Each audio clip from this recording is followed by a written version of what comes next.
Hey, good day, everybody. Welcome to Ranas Radar. This is the second episode of the podcast show here on classic cars, rare cars, antique cars, and even better than that, historical stories, the journeys of the owners with their cars. Now, that is exactly what tonight's show is going to be about. My guest will be joining me soon, and we're going to be looking at a beautiful, beautiful American sports car.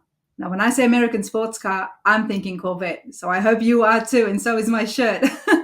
So tonight we're going to be looking at a very rare, original, untouched, unrestored Corvette, classic Corvette, and we'll be chatting with Kristi and Ryan and checking out Kristi's journey through the ownership of the car as well and seeing the backstory behind this rare find. It's absolutely brilliant.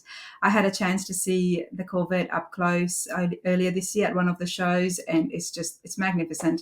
Can't wait to show you guys, can't wait to share the history with you. So I hope you're liking the podcast. Give it a thumbs up. Do subscribe to the channel. As you guys know, the podcast is pretty new. So I'm hoping to connect people from around America and the world, hopefully, to come and talk about classic cars and especially with people that I cannot meet at the car shows. This channel here, the podcast show, would be great to get them involved and see exactly what classics are sitting inside those garages at home. So that's what the show is about. I hope you like it. I'm having a fabulous time. We're going to get Kristi and Ryan to join us in a minute, and let's check out a 1961 Corvette. Okay, now I've got Ryan and Kristi with me. Hey, you two, thank you so much for coming on. Thank you for having us. Hi, Rana. Thanks for the invite. No, my pleasure. Absolutely my pleasure. Now, you guys have an absolute classic, an American sports car. Yes, I do. It's her baby. Kristi. Yeah, it absolutely is your baby, and it's a beautiful baby. It's an absolute beauty. I saw it in person, and it's one of those cars that always stuck with me. I'm never, ever going to forget the 1961 Corvette belonging to Kristi. Absolute original, unrestored condition. That's my girl. That's your girl. Now, Kristi, I want to show everybody a picture of the beautiful Corvette, and then I want to ask you how you came across it, and we'll get into a bit of history on it as well, because you've had quite a journey with this car. It's got a lot of memories on it, and we're going to share that with everybody. So hope you all enjoy it. Let's get that Corvette on the picture on the screen here.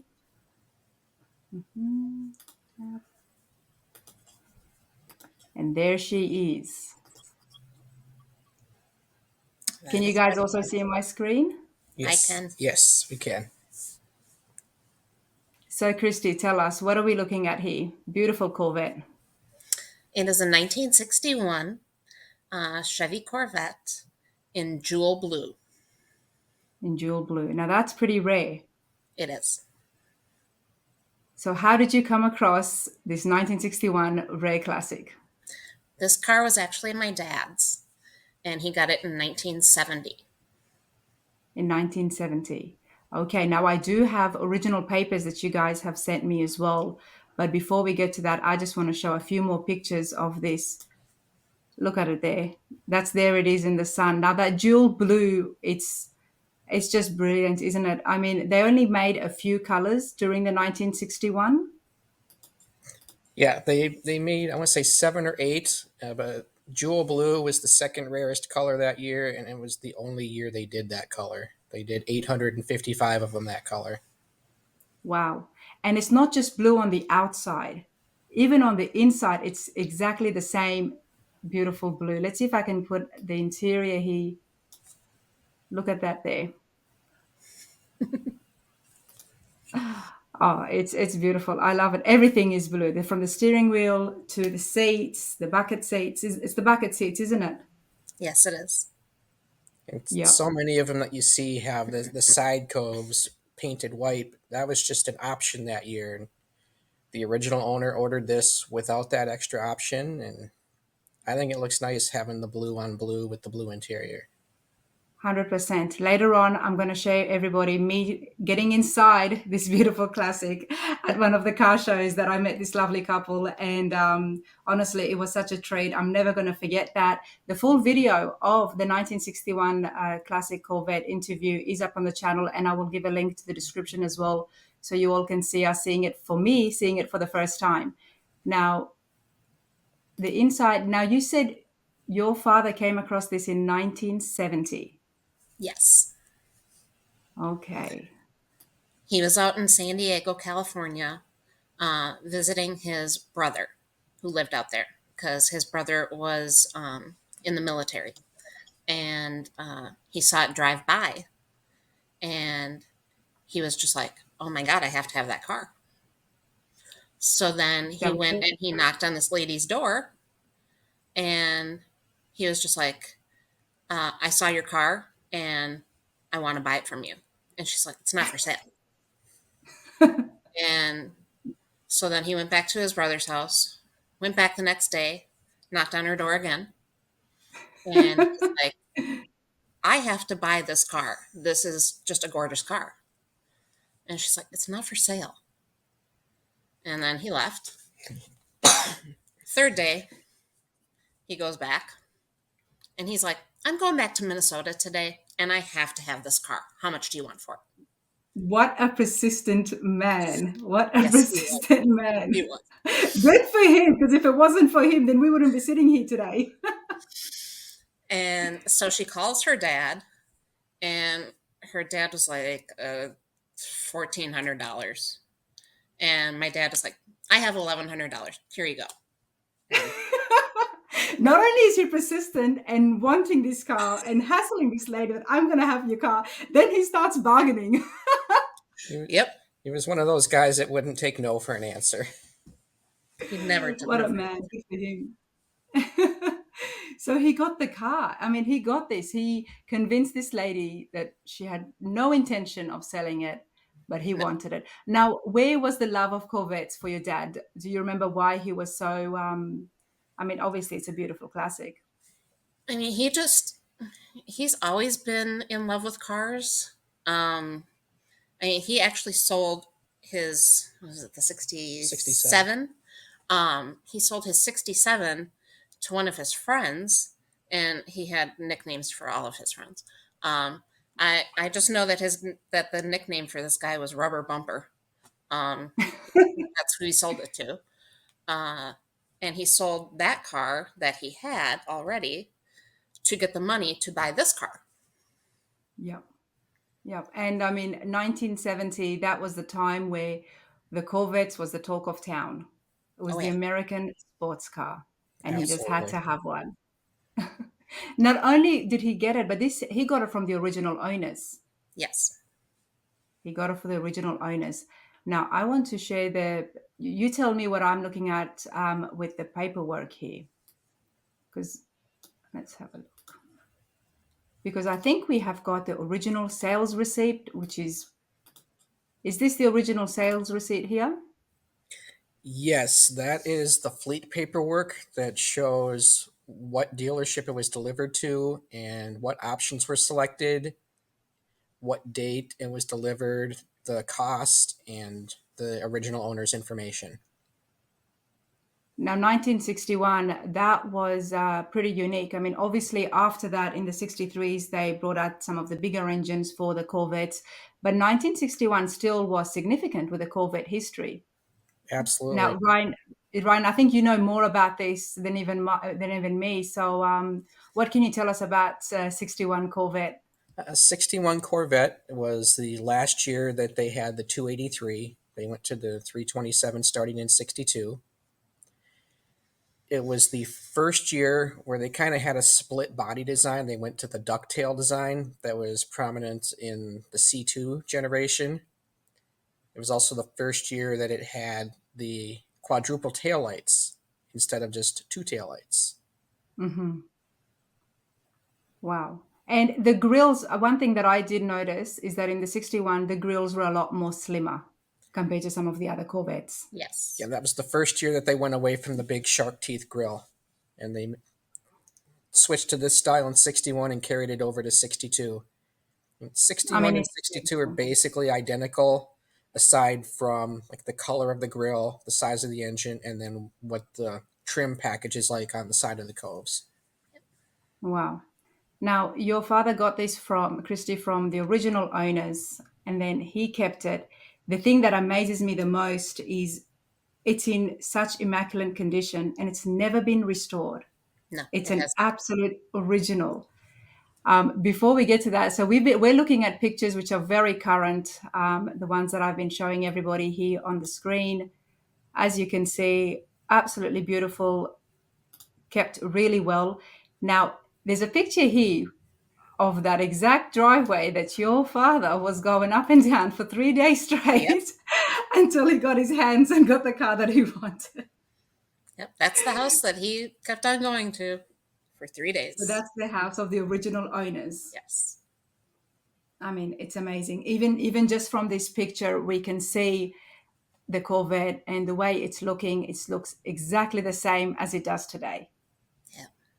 And this is not just me looking at it or you saying it, but this is an award-winning classic. It's won It many, is. many awards, and we're going to get to that. But the one thing that fascinates me the most about you, Christy, is the journey that you have had with this classic. Now, everybody, obviously, you grew up with it. So in 1970, you would have been a youngster with I wasn't even the a thought Corvette. then. There you go. I was born in 77. Okay, so it came long before you. Now, I want to show some pictures of you as a youngster before you sitting in that Corvette. You were into cars, girl. You were into cars. Yes. There is Christy there. With my grandpa. That's Dad's This is dad. wow, very nice. And what were you doing here? I was putting together my radio flyer wagon. So you like cars. Yeah, You like your wheels, whether I it's like a my wheels. wagon or a classic vet, you do like your wheels. I picked a good one. You sure did. You guys are absolutely beautiful couple. You know, I'm such a pleasure to have you here.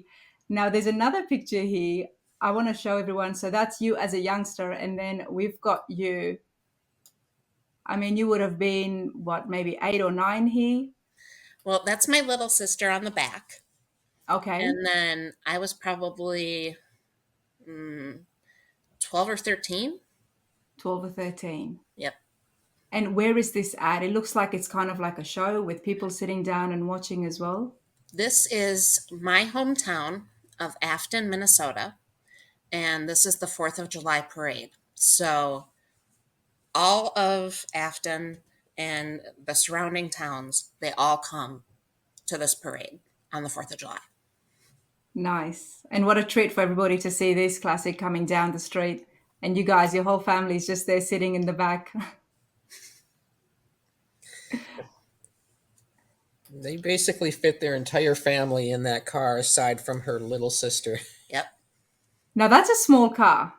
It's Yeah. small on the inside. So Dad would drive it. My mom would sit in the passenger seat.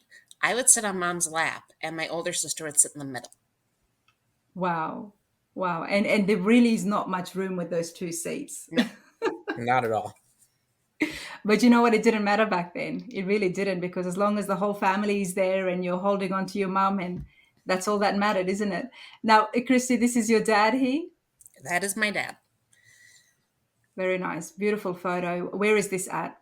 This is in Lake Elmo, and he was one of the founding members of the St. Croix Valley Corvette Association. So they would always have a Corvette show over at the Lake Elmo fairgrounds. And Very nice. so that's what this is. And I just love Dad with his cut off jeans, because he would just never buy shorts. He would just cut off his jeans and make shorts. He actually cut off his own jeans. Yes. Oh my goodness. That was And Dad. how did you come across it, Christy? When did you because I know you drive this. I've seen you you know, you've told me that you drive this, and I love the fact that you drive it. And obviously it's a rare car, it's a classic. It's got to maintain it, and you've been maintaining it very well, but you still drive it around. Yes, I do. The And thing is, she never got to drive it while her dad was still with us. First time she got behind the wheel was a few months after he passed. He rarely drove it. He would bring it out once or twice a year and put maybe 3,000 miles on it in roughly 20 years. And she's put about 5 times as many miles on in the last 5 years. so how many miles does it have?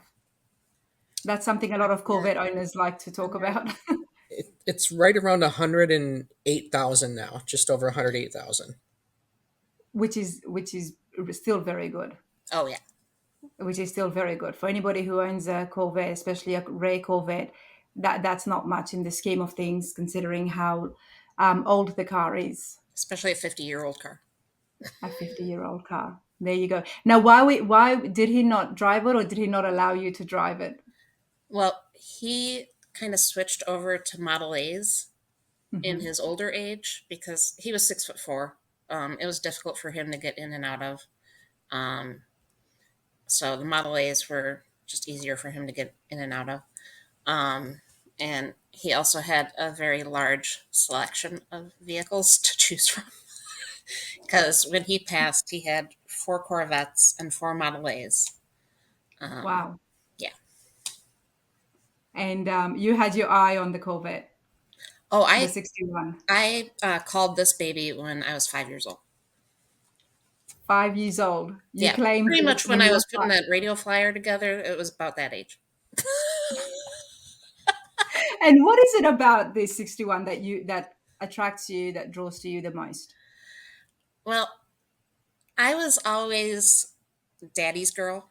Like, I seriously think that I was supposed to be dad's son. Um, I think they really thought that I was going to be a boy. So I always went to all the car shows with dad. Um, yeah, I was the one that hung out with him, did everything with him. So yeah, I totally called that baby when I was 5 years old. My other 2 sisters wanted nothing to do with cars at all. Well, lucky for you. Lucky for you. There were So, actually and 2 Corvettes for them when he passed away, and they didn't want them, so I had to sell them. wow, they didn't want them. Mm-mm. Well, I mean, for you, it's not just that this is such a beautiful car, but your dad has so many memories. You have so many family memories as well. Yeah, And as someone who's very close to the dad, I mean, I can see you are, Christy. So my handprints are on that old shit handle. there you go. How could you sell that? How could you sell I that? can't. She won't let me touch it, won't let me clean it. I won't let anybody else sit in that seat because they'll have their hands all over it. Yeah, But yeah, I he love took me that. down our Absolutely. street going 110 miles an hour, and all he said to me was, "Don't tell your mother." See, this is the stories that, and I told you guys as well that all cars are beautiful. You're going to find beautiful cars. You're going to find rare cars, collectibles as well. But the fact that this here in your journey with your dad, he's had it, the way he got it, his persistence, um, and with yourself as well. Now growing up with it, it's been kept in the family. Nobody sold it. Nobody restored it or touched it. Mm-mm. It's just appreciated so much more, not just in value, but um, sentimental value as well. I It mean, I really know the has. story of every scratch and nick on that car. It's beautiful. Now it's not. Now I want to show another picture as because, like I said, we're looking at the journey of this beautiful Corvette. Now we saw you as an absolute youngster, and then in your early pre-teens, and now we're going to see you as a teen. So tell us about this. That's not really a teenager. That's how old was I? Well, that was Because I had already met him, so that was probably early 30s, yeah. late 20s, Wow. early 30s. Okay. Well, I thought it might have been teens, maybe early 20s to 19. She's got a baby face. Yeah. It's a very nice picture. I That's it. absolutely Back love to the it. 50s again. That was back to the 50s. Hmm. How long have you guys been going to that show? I've gone every year, Every year. hmm Every Every year. year. except for the COVID year. But Of yeah. course. Well, that's where I met you guys. Now, Ryan, tell me, how do you fit all into this? Because I know you do like the Corvette as well, and you know so many facts about it. Tell us, what's your role here in maintaining He Christie's knows all beautiful the car? stats. Yeah, I'm kind of the numbers guy, and I keep those straight forward. But Yeah. when we met, it was a deal breaker that I had to like cars, but I was more into Cobras and Fords and things like that. But I've grown to love the Corvette the more I get to ride in it. Mhm. Why is that? What's it like? Tell us, for someone who hasn't ridden a Corvette. Just seeing the smile is on her face whenever she gets behind the wheel, and the looks that she gets going down the road from other drivers, and I get the the double takes. yeah. But Yeah.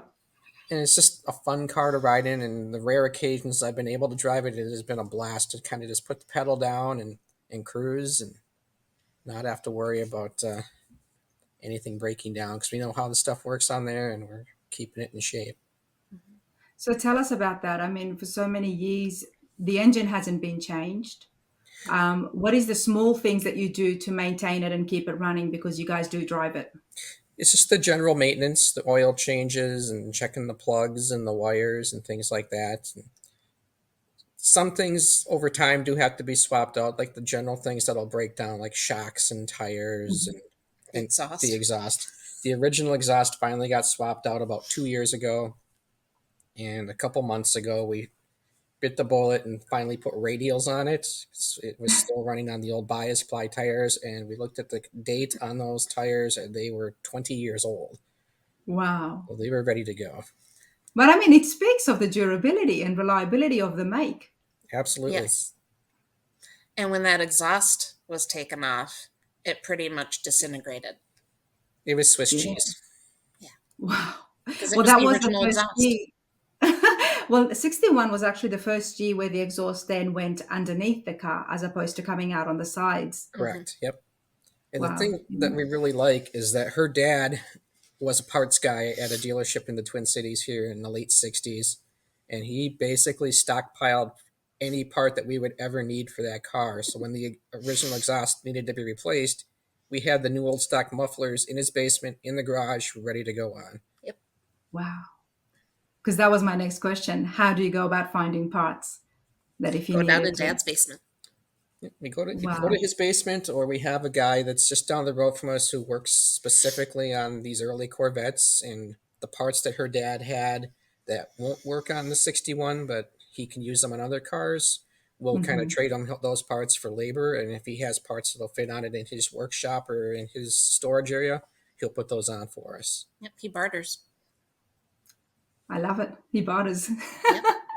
Because otherwise he only takes cash.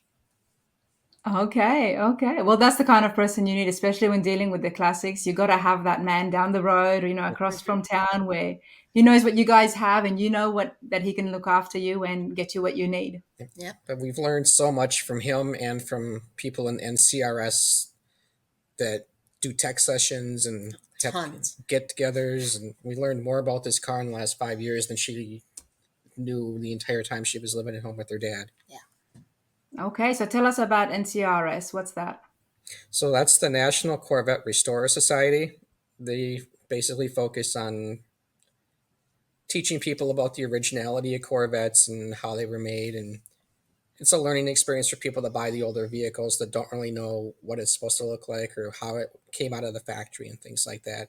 So they do judging meets locally, they do regional meets, they have a national convention every year.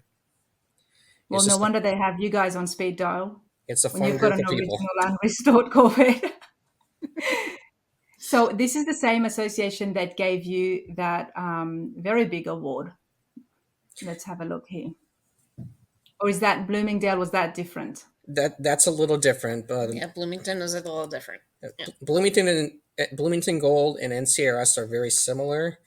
Hmm. NCRS does a lot more events than Bloomington Gold. Bloomington Gold will only do 2 events a year. There's a couple dozen events every year for NCRS at Yeah. least, but they have their different tiered systems too, where there's a third flight, there's second flight, there's top flight, which is the blue ribbons and things like that. They try to Well, keep you've it. got that as well. You've got that as well. So Kristi, you've been not only maintaining and enjoying this beautiful car, but you've been showing it at shows and you've been taking home some awards. Now, the Yes, first award I want to share with everybody is the Bloomingdale, that's the one I said, Bloomington right? Gold. Bloomington. Bloomington Gold. Now, we talked about how this is an absolute original car. It's an absolute survivor. But there is the award. So this award, you took home gold for being the survivor car. Now, what does it entail? How do they assess on the originality of the car, and that no everything is original? And That's a question for him because he knows all the numbers. okay, go ahead, Ryan. So basically, what they do is they have a set of judges that'll look at all the different areas of the car, whether it's exterior, interior, chassis, and mechanical, which is going to be the engine area and things like that. And a lot of these judges have been doing this for years, and they also do judging for NCRS. When they look at the vehicles, they're trying to determine the originality of the parts, just how much of the car is still retaining what it was when it came out of the factory. If it's deemed that each of the four areas is more than 80% unrestored, you would get a Survivor Gold Award like this. Wow. With her car, it was deemed that the exterior was 94% original, including the paint. The only thing she really got dinged on for that would be the tires were replaced. The original tires had been replaced. I mean, that is so natural. What do they expect? Right. It shouldn't even be on the list. Exactly. And for the mechanical, the engine area was 92%, and the interior and chassis were both 85%. Okay, wow. And that's the award that I saw as well in person at Back to the 50s. Yes, it is, absolutely. So they gave the whole package. You get the certificate, just confirming that they had looked it over, and they confirm the VIN number. Then they give you the little license plate that you can display on the front of the car if you'd like, and a serial number pin. Okay, wow. So they only Wow, do now the judging a couple times a year, and the one they do one in the summer in June, which is right around the time of Back to the 50s, and then they have a fall one usually in the Carolinas. That just happened a couple weeks ago. Okay. And now, do you get to do this award again? For example, say in 5 years' time or 10 years' time, to see if you've maintained and kept that survivor I believe that you can. title? We haven't done a ton of stuff with Bloomington Gold, and the reason we brought it down just this past summer was because her dad had it there in 1986 for an event called the Silver Salute. Every year they do a thing for Silver Salute, which is the 25th anniversary of an individual year. So for a 1961, 86 would have been 25 years later. So he brought it down there to get a plaque and just kind of show the car off, but he never had it judged or looked at. So we wanted to get that done and kind of see what we had.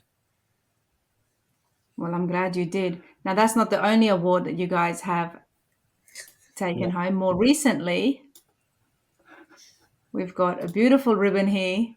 And even better than that, we've got beautiful Kristi looking super proud. So tell us, what is the blue ribbon here? That is the NCRS Top Flight Award. And it's similar to Bloomington Gold, where they have a series of judges going over those same four areas and determining originality and condition of the parts. If a part has been replaced, they try to determine how much it is correct to what would have been on the car at the time it came out of the factory. And in order to get top flight, you have to earn 94% or higher out of 4,500 points. She went through it 3 times. She did it in 2019, 2020, and 2021. The first 2 times, she ended up with second flight. And then in 2021, she got her top flight. Wow. It's just, Kristi, I understand, your father enjoyed the car and with family memories, but now you've just taken it to the next level of getting all this memorabilia, getting these awards. I'm sure your dad would be pretty proud. Would be very proud. Yeah, at this point, we're running out of room for trophies. You're Dan was going to never have much to of a make trophy something guy. on the wall.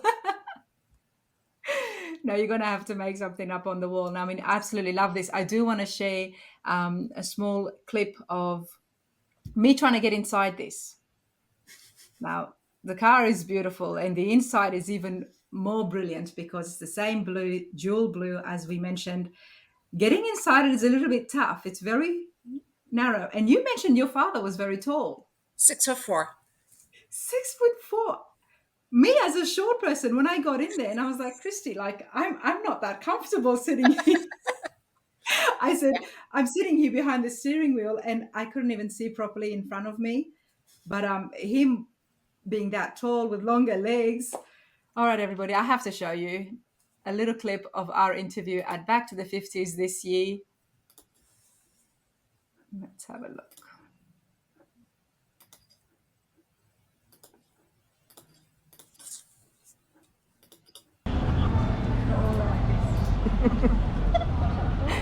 So there we are.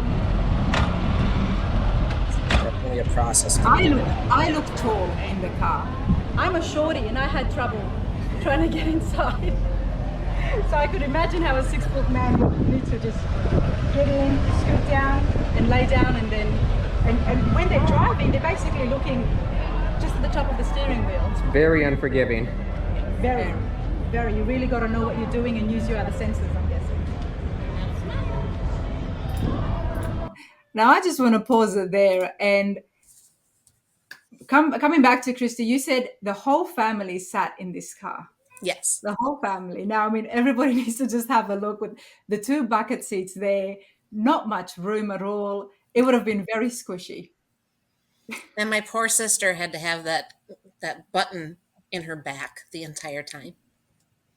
In the middle. The button. Now, Ryan, I remember off memory, correct me if I'm wrong, but you mentioned the buttons there at the top of the console.